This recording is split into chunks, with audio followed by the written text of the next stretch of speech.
അപ്പം പേഴ്സണലി എനിക്ക് visa interview ഉണ്ടായിരുന്നില്ല. എനിക്ക് വിസ ഇൻ്റർവ്യൂ ഇല്ലാണ്ടാണ് വിസ കിട്ടിയത്. ബട്ട് എൻ്റെ ഒരു ഫ്രണ്ടിന് വിസ ഇൻ്റർവ്യൂ ഉണ്ടായിരുന്നു. അപ്പം അവൻ്റെ എക്സ്പീരിയൻസ് ആണ് ഞാൻ ഇന്നത്തെ ഈ വീഡിയോയിൽ ഷെയർ ചെയ്യുന്നത്. അതുകൂടാണ്ട് തന്നെ എനിക്ക് ഇൻസ്റ്റാഗ്രാമിലൊക്കെ കുറേ പേര് മെസ്സേജ് അയച്ചിട്ടുണ്ടായിരുന്നു. അതായത് വീഡിയോസ് ചെയ്യുമ്പോൾ കുറച്ചും കൂടി ഇംഗ്ലീഷും കൂടി ഇൻകോപ്പറേറ്റ് ചെയ്യുകയാണെങ്കിൽ അവർക്കും ഹെൽപ്ഫുൾ ആയിരിക്കുന്നത്. അപ്പോൾ എനിക്ക് തോന്നുന്നു ഇങ്ങനൊരു വിസ ഇൻ്റർവ്യൂവിൻ്റെ ഇതെന്ന് പറയുന്നത് എല്ലാവർക്കും വേണ്ട ഒരു ടോപ്പിക്കാണ്. അതുകൊണ്ട് ഇന്നത്തെ വീഡിയോ ഞാൻ a mix of English and മലയാളമാണ് യൂസ് ചെയ്യാൻ പോകുന്നത്. And first of all thanks Nithin for sharing his experience on visa interview. അപ്പോൾ നമുക്ക് വീഡിയോയിലേക്ക് കിടക്കാം. അപ്പോൾ നമുക്ക് ഫേസ്റ്റ്ലി അറിയേണ്ടത്, നമുക്ക് വിസയ്ക്ക് സബ്മിറ്റ് ചെയ്ത് കഴിഞ്ഞാൽ എത്ര ഡേയ്സിനുള്ളിൽ നമുക്ക് അറിയാൻ പറ്റും നമുക്ക് വിസ ഇൻ്റർവ്യൂ ഉണ്ടോ എന്നുള്ള കാര്യം. Within how many days will we be informed that we will be having an interview?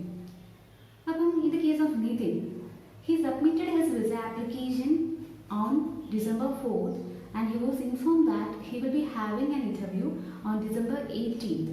അപ്പോൾ ഒരു 14 ഡേയ്സിൻ്റെ ഗ്യാപ്പിലാണ് ഒരു ഇൻ്റർവ്യൂ ഉണ്ട് എന്നുള്ള കാര്യം അറിഞ്ഞത്. അപ്പം how will we know that we are having an interview? അപ്പോൾ ഫസ്റ്റ് ഓഫ് ഓൾ എന്താണെന്ന് വെച്ചാൽ they will call us.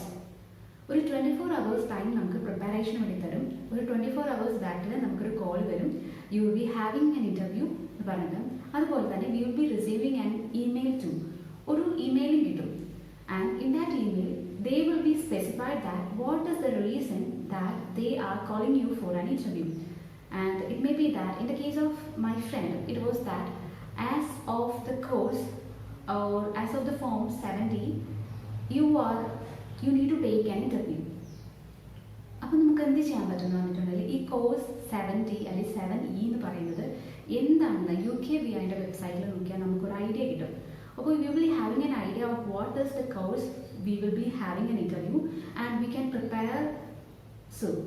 അപ്പോൾ നമുക്ക് ഈ കോഴ്സ് എന്താണെന്ന് അറിഞ്ഞിട്ടുണ്ടെങ്കിൽ നമുക്ക് തന്നെ ഒരു ഐഡിയ ആവുമല്ലോ എന്ത് കാരണം കൊണ്ടാണ് എനിക്ക് വിസ ഇൻ്റർവ്യൂ വന്നിട്ടുള്ളതെന്ന്.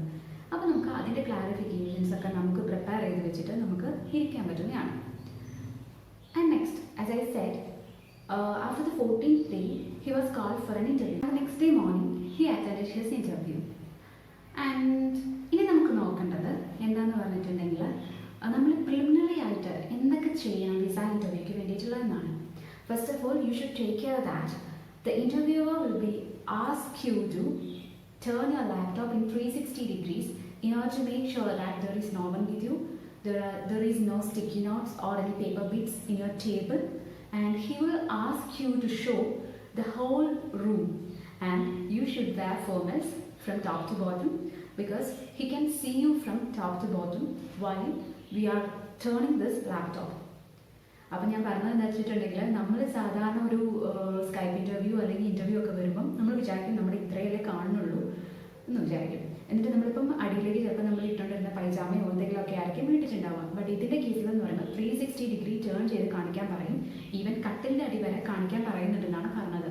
അപ്പോൾ നല്ല ക്ലീൻ ആയിട്ടുള്ള ഫോർമൽസ് തന്നെ ധരിക്കാം.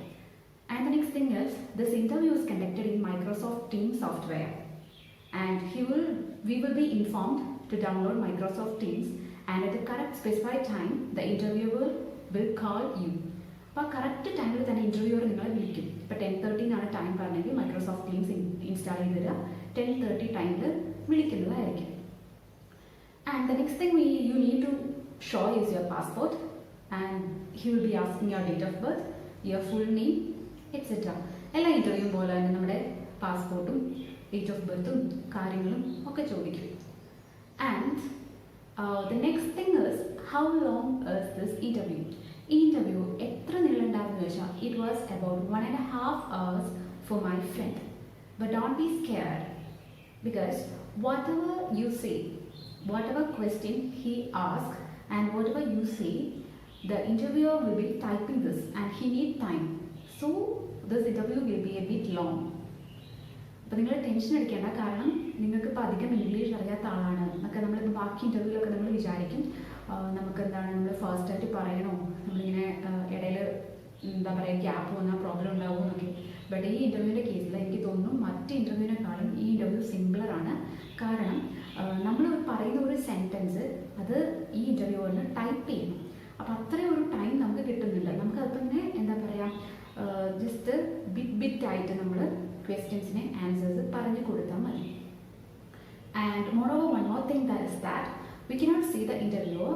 The interviewer's audio will already be on, and the interviewer can see us in video as well as audio. അപ്പോൾ നമ്മളെ അവർക്ക് കാണാൻ പറ്റും, ബട്ട് നമുക്ക് ഇൻ്റർവ്യൂവർ ആരാന്ന് കാണാൻ പറ്റത്തില്ല. നമ്മൾ ജസ്റ്റ് ഫുൾ ടൈം നമ്മൾ ക്യാമറ നോക്കി ജസ്റ്റ് സംസാരിച്ചാൽ മാത്രം മതി. And moreover, this interview is not conducted by a British citizen. It is conducted by an Indian itself.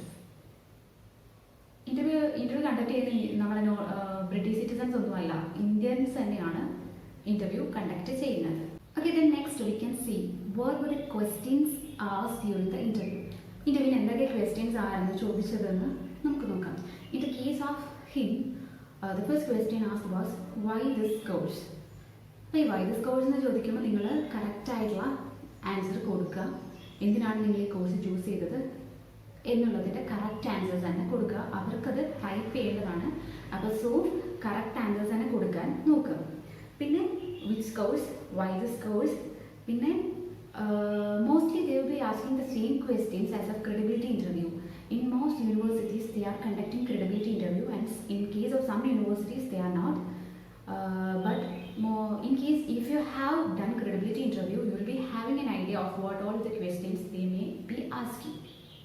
ഇപ്പോൾ ക്രെഡിബിലിറ്റി ഇൻ്റർവ്യൂ ഒക്കെ കഴിഞ്ഞവർക്ക് ഇത് സിമ്പിൾ ആയിരിക്കും, കാരണം ക്രെഡിബിലിറ്റി ഇൻ്റർവ്യൂവിന് ചോദിക്കുന്ന മെയിൻ ക്വസ്റ്റ്യൻസ് തന്നെയാണ് ഇതിന് ചോദിക്കുന്നത്. പിന്നെ ചോദിച്ച ക്വസ്റ്റ്യൻസ് എന്ന് പറയുന്നത് നിങ്ങളുടെ യൂണിവേഴ്സിറ്റീൻ്റെ ലൊക്കേഷനെ പറ്റിയിട്ട്, the location of the university and what are the specialities of that place, അങ്ങനത്തെ കാര്യങ്ങളൊക്കെ.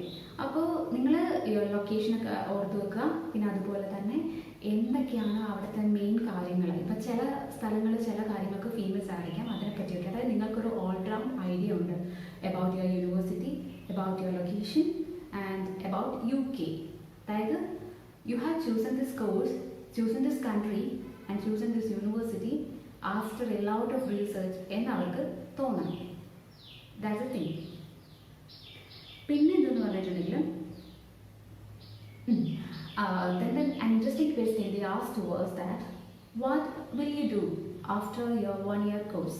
That is, you will be showing the living expenses for 1 year. That if you have chosen a course that is 1-year course and with 1-year placement, they will be asking you what will you do after 1 year, because you will be only having the show money of 1 year. Then after completing 1 year, how will you afford your living expenses? And during that time, never say that I will be having placement, and during that time I will receive money during my placement year and I can afford my living expenses with that. Never say like that. You should say that you should have some clarification. That is, after 1 year my parents can afford my living expenses, so it won't be a problem like so, and you can have your own answers. അതായത് ഇപ്പം നമ്മൾ അവർ ചോദിക്കുകയാണ് നിങ്ങൾ 1 year കഴിഞ്ഞിട്ട് നിങ്ങൾ എന്ത് ചെയ്യും, നിങ്ങൾക്ക് ലിവിങ് എക്സ്പെൻസസ് 1 yearനല്ലേ കാണിച്ചിട്ടുള്ളൂ, അപ്പോൾ അത് കഴിഞ്ഞ് എന്ത് ചെയ്യുമെന്ന് പറയുമ്പോൾ ഒരിക്കലും പറയരുത് ഞങ്ങൾക്ക് പ്ലേസ്മെൻറ്റ് ഉണ്ട്, പ്ലേസ്മെൻറ്റിൻ്റെ സമയത്ത് നമുക്ക് പൈസ കിട്ടും, അത് വെച്ചിട്ട് എനിക്ക് എൻ്റെ ലിവിങ് എക്സ്പെൻസസ് അഫോർഡ് ചെയ്യാൻ പറ്റും എന്നൊന്നും പറഞ്ഞേക്കരുത്. പറയാം നമുക്ക് പാരൻസിന് അഫോർഡ് ചെയ്യാൻ പറ്റും, അല്ലെങ്കിൽ നിങ്ങൾക്ക് സ്യൂട്ടബിളായി തോന്നുന്ന എന്തെങ്കിലും ആൻസേഴ്സ് പറയാം. The next question they asked was, you know that the situation of UK is now worse, and during this COVID pandemic situation, why are you choosing to study there? You can have an option to study online, but then instead of that, in the situation, why you need to go to UK? പറയാം, നമ്മുടെ UKയുടെ situation എന്ന് പറയുന്നത് ഭയങ്കര verse ആയിട്ടിരിക്കുകയാണ്. അതായത് tyre 4 lockdown ഒക്കെയാണ്. അപ്പോൾ ഇങ്ങനത്തെ ഒരു സിറ്റുവേഷനിൽ നമുക്ക് ഓൺലൈൻ ക്ലാസ് എന്നൊരു ഓപ്ഷൻ ഉണ്ടായിട്ടും എന്തിനാണ് ആസ് എൻ ഇൻ്റർനാഷണൽ സ്റ്റുഡൻറ്റ് നമ്മൾ ഫിസിക്കൽ ക്ലാസ് ഓപ്റ്റ് ചെയ്യുന്നത്? ഇപ്പോൾ UK എന്തിനാണ് വരുന്നത്? നിങ്ങൾക്ക് ഈ ഒരു പറഞ്ഞ പോലെ ഒരു സെപ്റ്റംബർ ഒക്കെ ആകുമ്പോഴത്തേക്കും ബാക്കി നമുക്ക് ഓൺലൈൻ ക്ലാസ് എടുത്ത് സെപ്റ്റംബറിൽ വന്നാൽ പോരെ എന്നൊരു ക്വസ്റ്റ്യൻ ചോദിക്കുമ്പോൾ, അതല്ല എനിക്ക് എൻ്റെ സ്റ്റഡീസിന് അവിടെ വരുന്നതാണ് എനിക്ക് ബെനിഫിറ്റ് എന്നുള്ളത് നിങ്ങൾ റീസണബിൾ ആയിട്ടൊരു ആൻസർ കൊടുക്കണം. അല്ലാണ്ട് പാർട്ട് ടൈം വർക്കിൻ്റെയോ അങ്ങനത്തെ ഒരു റീസണും നിങ്ങൾക്ക് അവിടെ പറയാൻ പറ്റത്തില്ല. അപ്പോൾ അതായിരുന്നു പിന്നെ ചോദിച്ച ഒരു ക്വസ്റ്റ്യൻ. പിന്നെ നെക്സ്റ്റ് ക്വസ്റ്റ്യൻ വന്നിട്ടുണ്ടെങ്കിൽ what are your job profile after completing this course? What will be your expected salary? What will be your job responsibilities? They ask these kind of questions. Okay, for that question also you should be able to give a correct and genuine answer about your job roles and job responsibilities.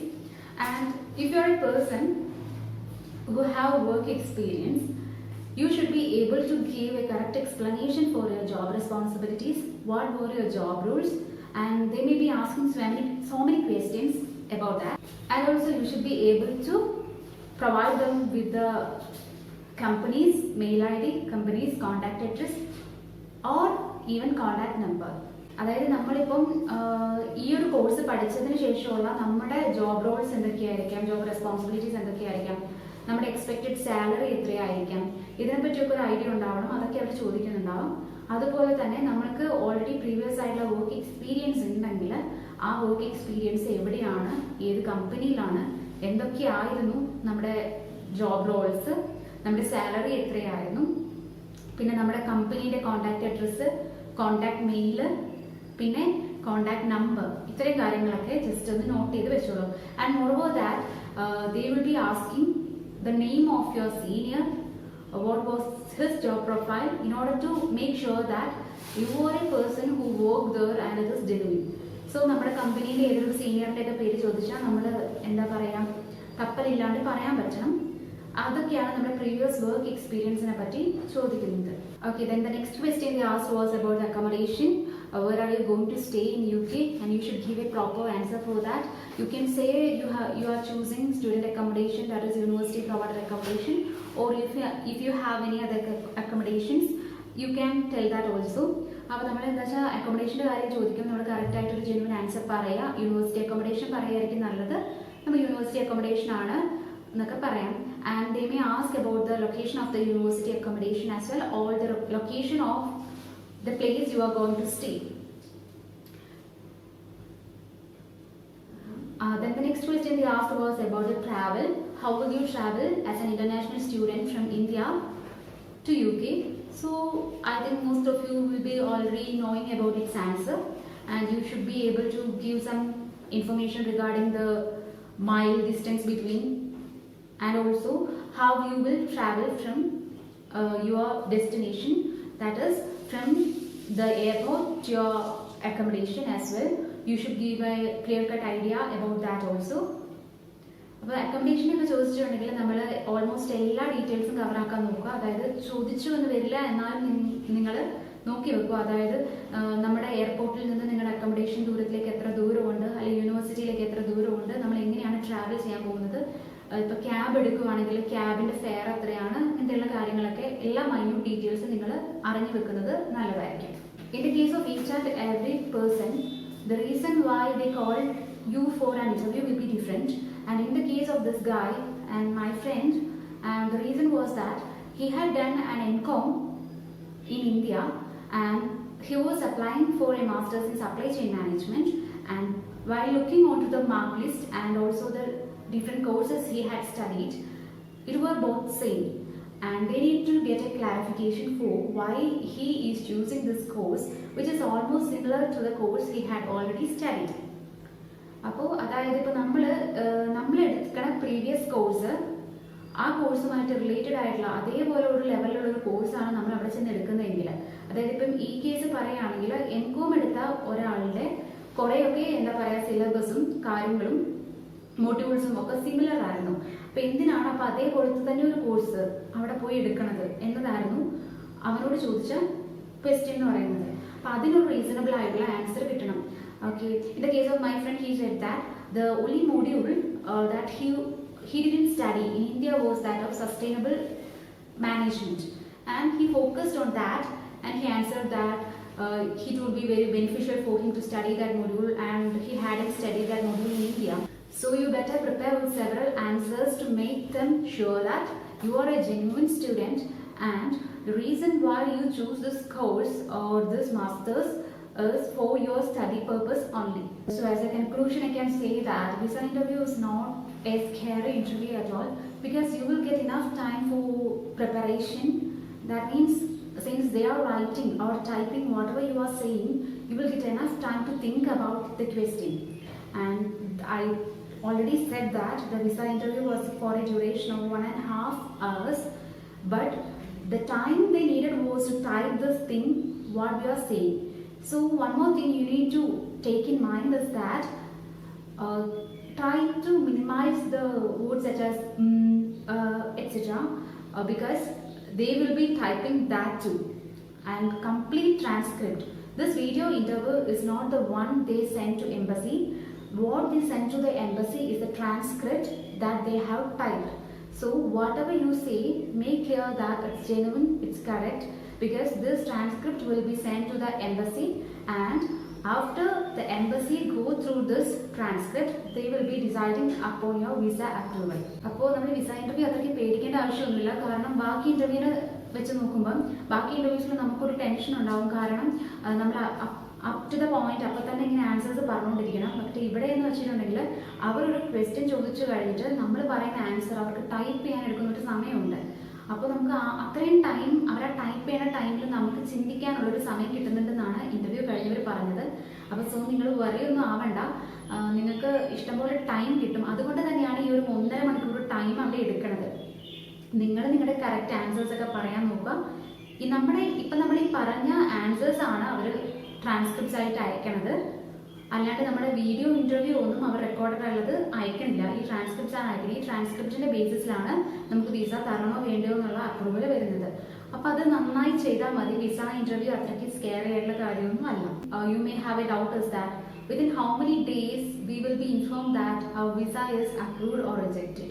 In the case of my friend, he had visa interview on 18th of December and he received visa on 24th of December. So അത്രയും ഡേയ്സിൻ്റെ ഒരു കാലാവധിക്കുള്ളിൽ തന്നെ നമുക്ക് approval വരുന്നുണ്ട്. In case നമ്മുടെ visa rejected ആണെങ്കിൽ you will get notified on the same day itself. അന്ന് തന്നെ നമ്മുടെ വിസ റിജക്ഷൻ വന്നിട്ടുണ്ടെങ്കിൽ നമുക്കറിയാൻ പറ്റും. പക്ഷേ വിസ റിജക്ഷനുള്ള ചാൻസസ് കുറവാണ്. നിങ്ങൾ ഇൻ്റർവ്യൂ നന്നായിട്ട് അറ്റൻഡ് ചെയ്തിട്ടുണ്ടെങ്കിൽ ഒരു ബുദ്ധിമുട്ടുമില്ല. സോ വിസ ഇൻ്റർവ്യൂവിനെ പറ്റി ഒരു ടെൻഷൻ അടിക്കേണ്ട. നിങ്ങൾ കാര്യങ്ങൾ ഈ പറഞ്ഞതൊക്കെയാണ് എൻ്റെ ഫ്രണ്ടിന് വന്നത് ക്വസ്റ്റ്യൻസ്. അപ്പോൾ ഇതുപോലെയുള്ള ക്വസ്റ്റ്യൻസ് ഒക്കെ തന്നെ ആയിരിക്കാം നിങ്ങൾക്കും വരുന്നത്. അപ്പോൾ നിങ്ങൾ പ്രിപ്പയർ ആയിരിക്കുക. എന്തായാലും നമുക്കൊരു 24 hours ടൈം പ്രിപ്പറേഷന് കിട്ടുന്നതായിരിക്കും. അപ്പോൾ ഇത്രയേ ഉള്ളൂ ഇന്നത്തെ വീഡിയോ.